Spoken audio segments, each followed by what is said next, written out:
Assalamualaikum. Hai teman-teman, ketemu lagi dengan Ibu Dita di Pramudita Vlog.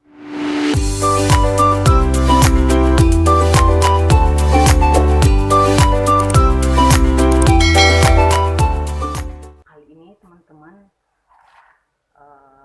Ibu mau bahas tentang working mom and ibu rumah tangga teman-teman. Yang dimana ini sih pengalaman pribadi Ibu Dita teman-teman, karena sudah sebulan terakhir ini Ibu Dita pure 24 jam jadi ibu rumah tangga, yang awalnya itu saya adalah working mom. Sebelumnya saya pernah jelasin juga di video sebelum-sebelumnya yang UIS Dita Part 2. Saya adalah seorang karyawan swasta di salah satu perusahaan di Kota Balikpapan. Sudah sebulan terakhir ini selama COVID, Ibu Dita itu ibu rumah tangga teman-teman gitu. Karena ada case di kantor, jadi Ibu Dita di rumah sudah sebulan terakhir ini. Jadi teman-teman, mau tahu suka dan duka selama 30 hari terakhir Ibu Dita menjadi ibu rumah tangga, ikutin video kali ini sampai akhir ya teman-teman, dan jangan lupa di like, share, comment, and subscribe. Jadi teman-teman,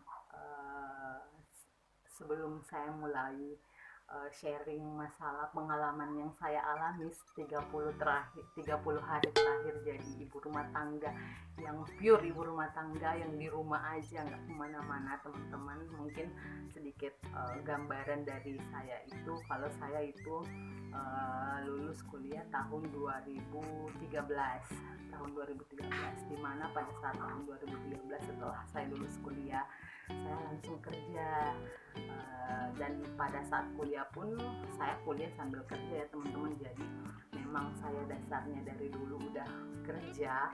Jadi setelah menikah dan punya anak pun saya masih tetap bekerja, teman-teman. Dan pada saat sebelumnya kan teman-teman, saya tinggal bukan di Balikpapan ya, saya tinggal di Makassar. Dan setelah lahiran kita kan cuti 3 bulan. Setelah 3 bulan saya udah aktif kembali bekerja seperti biasanya. Dan Dita itu masih dijagain sama adik saya sama nenek saya teman-teman, sampai usia 7 bulan ya, sampai usia 7 bulan. Dan setelah 7 bulan waktu dong keteteran, saya keteteran dan lain-lain, akhirnya saya memutuskan untuk dimasukkan Dita di daycare teman-teman gitu. Jadi Dita dari usia 7 bulan itu udah masuk daycare teman-teman. Dan saya pun memang dari sononya udah memang hobi kerja ya teman-teman. Jadi dan suami pun mengizinkan saya untuk bekerja, yang penting gak mengganggu tugas di rumah, tugas sebagai seorang istri dan sebagai seorang istri. Video kali ini teman-teman, saya bukan mau bandingin ya ibu rumah tangga sama working mom, bukan. Saya cuma mau bagi pengalaman saya, cerita saya 30 terakhir ini jadi ibu rumah tangga ya. 30 hari terakhir ini jadi ibu rumah tangga, suka dan dukanya seperti apa. Mungkin sharing saya ini bisa dijadikan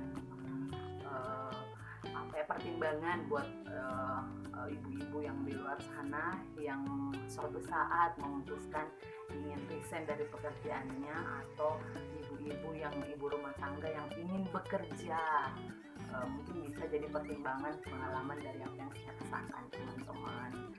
Yuk kita mulai aja teman-teman ya, sampai saya catat buat teman-teman biar gak kebalik lagi. Oh no, biar teman-teman tahu gitu kan, biar rinci gitu. Jadi teman-teman,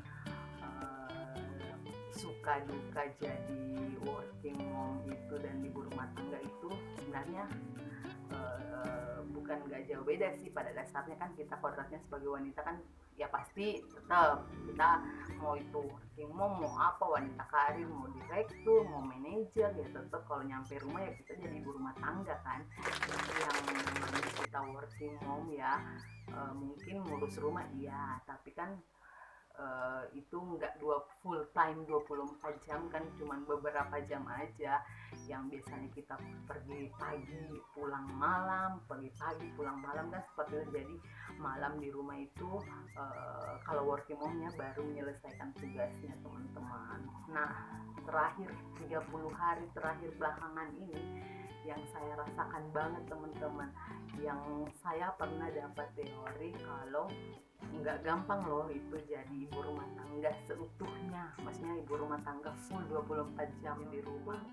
Iya saya akan teman-teman, karena saya udah rasakan sendiri selama 30 hari working mom dan ibu rumah tangga itu kan gini, kalau working mom atau ibu yang bekerja itu otomatis kan bukannya gini, kita harus ninggalin anak kan, kita harus ninggalin anak, entah itu dititip di neni, entah itu dititip di penitipan, entah itu dititip di mertua.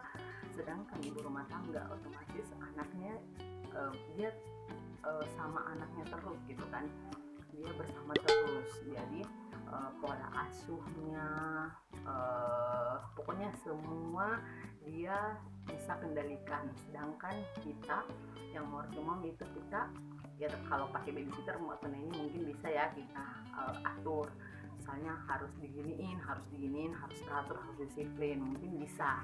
Tapi kalau mertua atau orang tua teman-teman kan kita nggak enak, tapi nanti dibilang sok tahu lah, kurang ajar lah, kita baru punya satu anak sok seperti mengatur lah gitu.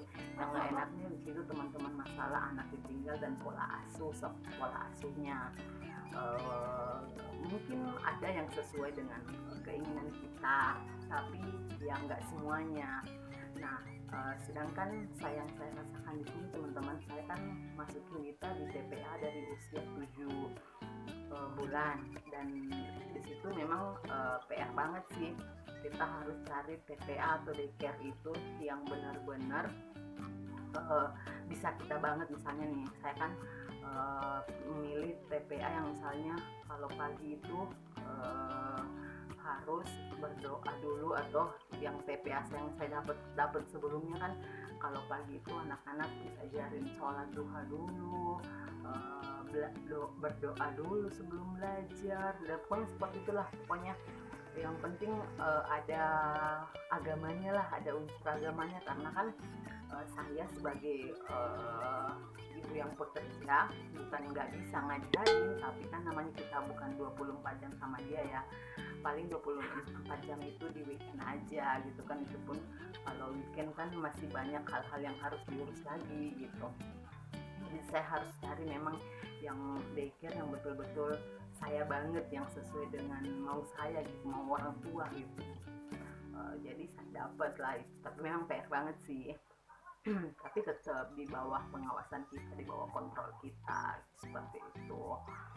Nah dan terus teman-teman, nah kalau sukanya, dukanya tadi yang itu sih, karena pola asuh dan anak ditinggalin gitu kan, dan kasihan juga sih karena harus bolak-balik gitu kan, kalau ikut kita pagi pulang juga sore, kayak orang kerja aja teman-teman, jadi antarnya pagi pulang sore, antar pagi pulang sore.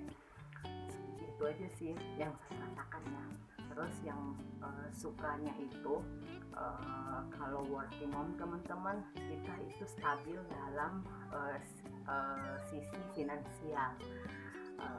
Bukan saya bilang ibu rumah tangga itu nggak stabil ya dalam sisi finansial, enggak, kan itu sebenarnya sedang menjadi suami ya, tapi yang namanya kita udah biasa kerja ya, itu gitu ngebantu suami lah gitu kan. Gini, kenapa saya bilang stabil dalam sisi finansial, karena gini, misalnya kan kita kan ibu-ibu teman-teman ya punya kebutuhan tersendiri gitu kan, sedangkan anak juga, apalagi kayak saya kan anak itu bukan dititip ke mertua, ke orang tua, tapi saya dari usia bayi aja saya udah sekolahin, jadi biayanya itu ada biaya tambahan lagi dibanding dengan kebutuhan rumah tangga ya teman-teman. Jadi finansial kita itu lebih stabil. Kan kita nggak mungkin kan kalau cuman mau beli, misalnya nih beli sepatu minta duit suami kan gak enak juga kan. Nah kalau kita punya penghasilan sendiri, kita bisa aja gitu tanpa tanpa pakai duit suami atau pakai duit yang suami memang kasih ke kita buat kebutuhan rumah tangga gitu. Tapi kalau saya jadi sebulan terakhir ini saya jadi ibu rumah tangga, itu saya kalau untuk sisi finansialnya sih saya belum merasakan banget, karena kan mungkin belum ya, karena yang kemarin sisa salary kemarin kan masih ada, jadi belum terasa untuk 30 hari ke depan. Tapi menurut saya sisi finansial lebih stabil sih dibanding saya kalau saya memilih untuk jadi ibu rumah tangga. Teman-teman sukanya lagi itu kalau ini kan sepanjang 30 hari yang saya rasakan ini, itu saya kayak nggak punya waktu untuk me time buat diri saya sendiri, teman-teman. Gini kan, kalau saya kerja, kalau saya ke kantor kan Senin sampai Jumat, misalnya Senin sampai Sabtu saya ke kantor, otomatis ada dong waktu me time saya. Jadi misalnya gini, kita kan istirahat, jam kantor kan kita efektifnya kan 8 jam kerja, Sabtu itu kita cuma sampai siang. Jadi kalau istirahat di jam 12 itu saya guna, kita kan bisa makan siang sama teman-teman, setelah makan siang kita bisa ngobrol, ngopi. Itu me time buat saya, teman-teman ya, karena kalau di rumah nggak ada, kalau saya nyampe rumah nggak ada lagi waktu me time buat saya, karena saya harus ngurus rumah, saya harus ngurus suami, saya harus ngurus anak, ngurus keperluan suami, ngurus keperluan anak. Jadi waktu me time saya itu pada saat saya keluar rumah untuk bekerja, dan di jam istirahat itu, di salah-salah jam istirahat saya pakai untuk me time buat saya, teman-teman. Entah itu saya ngobrol, saya ngapain gitu kan sama teman-teman, itu menurut saya me time buat saya. Sedangkan 30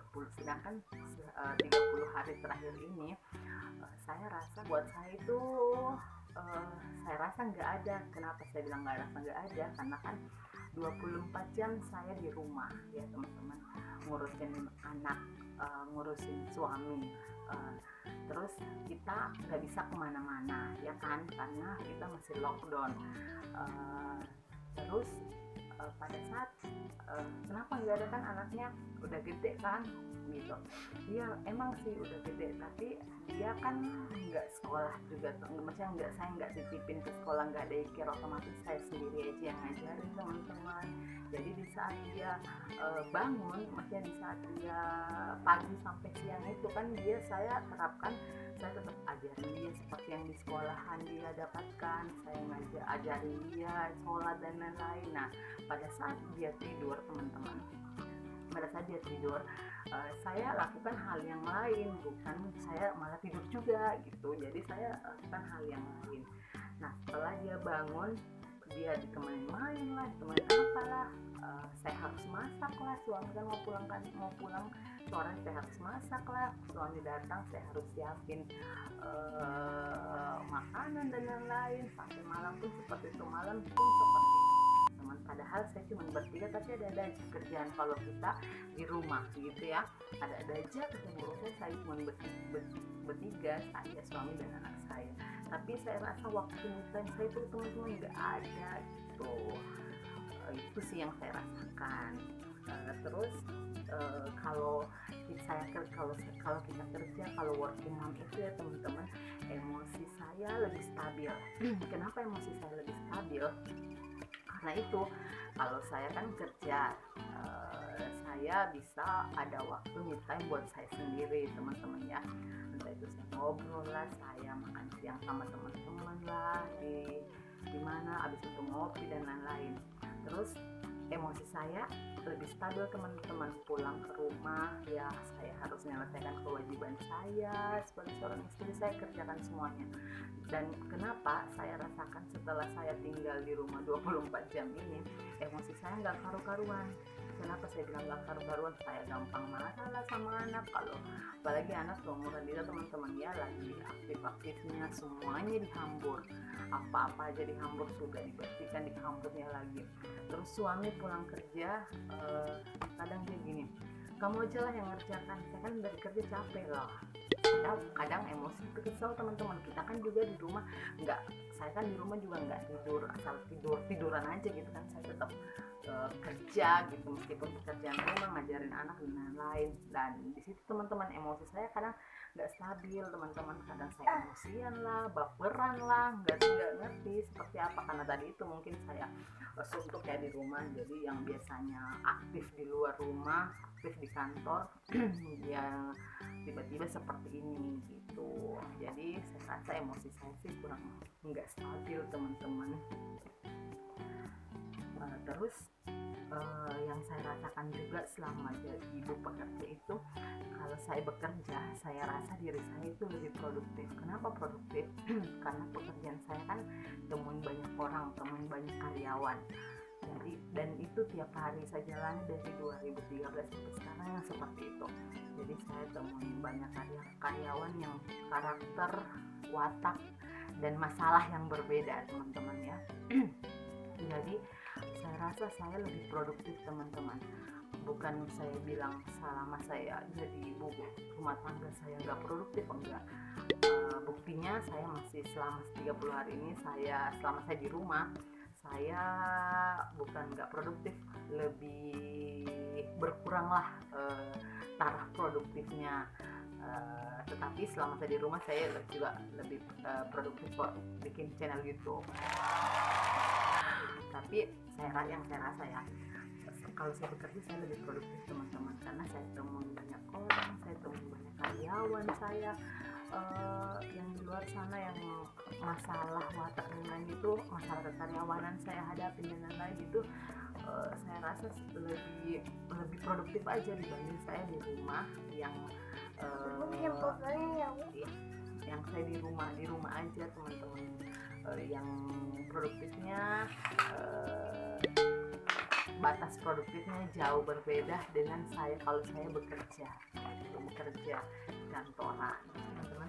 Yang saya rasa juga terakhir belakangan ini, kalau weekend biasanya kalau kita bekerja, kalau weekend itu kita excited banget ya. Kalau weekend itu yang meskipun kita hanya ke supermarket belanja ke bulanan dan lain-lain, pasti kita excited banget. Apalagi anak kita kan seminggu ditinggal, dia pun seminggu sekolah, jadi otomatis kita excited kan dengan weekend itu. Nah selama terakhir 30 hari ini, meskipun lockdown kan kita bisa ke supermarket kan belanja bulanan, tapi biasa-biasa aja karena mungkin pikirannya ya selama ini kan saya juga sama dia, mungkin ya sama anak, sama suami saya kan 24 jam di rumah, jadi biasa-biasa aja. Biasanya kan kita kalau weekend seneng banget ya. Ini selama saya di rumah sebulan ini yang saya rasa biasa-biasa aja. Kan tadi teman-teman weekend saya rasa biasa-biasa aja. Terus saya jadi pelupa juga teman-teman. Kenapa saya bilang seperti itu? Karena kan mungkin saya di rumah aja 24 jam di rumah aja, nggak kerja. Saya jadi pelupa, saya lupa hari, lupa tanggal. Mungkin karena kan kalau di kantor teman-teman biasanya kita kan ngerjain apa, lihat tanggal, lihat hari kan. Nah selama saya di rumah aja 30 hari ini teman-teman, saya sampai lupa tanggal, lupa hari. Pokoknya otak saya nih nggak terasah gitu kan. Kalau biasanya kita kerja, otak kita kan terkuras masalah kerjaan, pokoknya pikiran kita terkuras banget. Dan sedangkan kalau kita ibu rumah tangga aja mungkin otak nggak terkuras banget ya. Yang terkuras itu tenaga, karena harus cuci, ngepel, pokoknya ngerjain semua pekerjaan rumah teman-teman, yang pada dasarnya itu nggak perlu memerlukan pikiran, yang nggak perlu kita harus memikirkan dengan bagaimana, tapi kita pakai tenaga gitu, mungkin itu. Dan yang paling terasa banget itu saya si Dita ini, si anak itu, kalau yang saya rasa ya, kalau saya bekerja anak itu jauh lebih mandiri dibanding saya tinggal di rumah sama dia terus gitu. Karena saya rasa ini anak saya pada saat saya titip di penitipan, dia jauh lebih mandiri dibanding sama saya selama 30 hari terakhir ini. Kenapa saya bilang lebih mandiri dan manja banget kalau saya jadi di rumah? Karena biasanya kalau dia makan mandi biasanya kan sendiri, karena mungkin udah biasa, udah berapa 2 tahunan lebih dia seperti itu. 3 tahun lebih bahkan, tapi kan dulu dia belum tahu apa-apa kan, selama setahunan, udah usianya setahun dia udah pintar mandiri. Jadi dan sampai sekarang, nah setelah sebulan terakhir ini dia jadi manja banget, maunya dikelongin terus kalau tidur, maunya disuapin terus kalau makan, pokoknya manja banget lah. Dan sebelum itu pada saat saya kerja dia itu mandiri banget gitu. Kalau tahu ibunya mau kerja, dia pasti udah siap-siap prepare mau ke sekolah, nanti sore tunggu saya pulang. Dan itu nggak manja banget, yang makan sendiri, mandi sendiri, dan selama sama saya itu manja banget. Teman maunya dikelongin nempel terus sama saya, pokoknya manja banget lah selama saya di rumah aja sebulan ini, teman-teman. Dan yang saya rasa ya, karena mungkin saya nggak ada siapa-siapa di rumah, dan saya pun tinggalnya di kontrakan 4x4, jadi wajar lah kalau saya suntuk. Kalau ibu rumah tangga ya, kalau saya jadi ibu rumah tangga ya saya suntuk banget, teman-teman. Wajar lah, karena mungkin saya nggak punya siapa-siapa di rumah, cuma berdua sama Dita kalau suami saya lagi kerja, dan kontrakan saya pun ukurannya segitu. Jadi wajarlah kita nggak bisa ke mall, kita nggak bisa keluar kemana-mana karena masih lockdown. Jadi yang saya rasakan, saya nggak enjoy aja sih, tapi mau gimana lagi ya, teman-teman. Keadaan seperti ini, jadi ya dinikmatin aja. Tadi pengalaman saya bekerja, yang saya alamin kalau saya bekerja dan jadi ibu rumah tangga. Dan ternyata teori yang saya pernah dengar, teman-teman, kalau nggak gampang jadi ibu rumah tangga itu, ternyata kali ini saya bilang benar, teman-teman. Dan untuk mom yang di luar sana yang mendedikasikan hidupnya untuk ibu rumah tangga, yang dari awal menikah dia pure jadi ibu rumah tangga, karena saya pribadi belum tentu bisa seperti ibu-ibu yang di luar sana. Meskipun pada dasarnya ibu nggak ada kan yang mau anaknya diasuh sama orang, nggak ada ibu yang, pasti semua ibu mau anak yang terbaik. Tapi karena kita harus bekerja juga, jadi kita memilih untuk seperti itu. Ini teman-teman, saya bukan mau bandingin working mom dan ibu rumah tangga, yang enggak, saya cuma mau berbagi cerita suka dan duka saya jadi ibu yang bekerja, dan 30 hari terakhir ini jadi ibu rumah tangga seperti apa. Dan mudah-mudahan kalau mom yang di luar sana yang ingin memutuskan untuk jadi ibu rumah tangga atau ingin bekerja, mungkin sharing saya ini bisa dijadikan masukan lah, seperti apa sih gitu. Mudah-mudahan bermanfaat lah buat ibu-ibu yang di luar sana. Mudah-mudahan bermanfaat lah buat ibu-ibu yang di luar sana yang ingin memilih untuk jadi ibu rumah tangga atau jadi working mom gitu, teman-teman. Oke teman-teman, video kali ini sampai sini dulu ya. Jangan lupa di like, share, comment, and subscribe. Bye bye, see you next video.